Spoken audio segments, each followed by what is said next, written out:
దేవుని ప్రేమను వర్ణిస్తున్న ఓ చిన్న కవిత్వం. నిశ్శబ్ద రాత్రిలో నా హృదయం విరిగినప్పుడు నన్ను తాకిన ఒక మృదువైన స్వరం, అది నీ ప్రేమే దేవా. అంధకారములో దారి తప్పిన నా అడుగులకు వెలుగై నిలిచింది నీ కరుణ.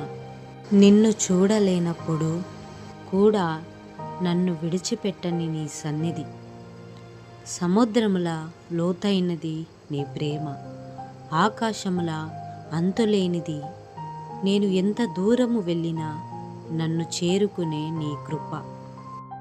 పాపాల భారముతో నేల కొరిగిన నన్ను పునరుద్ధరించినది నీ ప్రేమ. నన్ను నేను మరచిపోయినప్పుడు నన్ను గుర్తు చేసినది నీ దయా దేవా. నీ ప్రేమ నా నోట ఒక పాట, నా ప్రాణం పాడే గీతం, శాశ్వతంగా నాలో నిలిచిపోయే సత్యం. Thank you Jesus. ఆమెన్.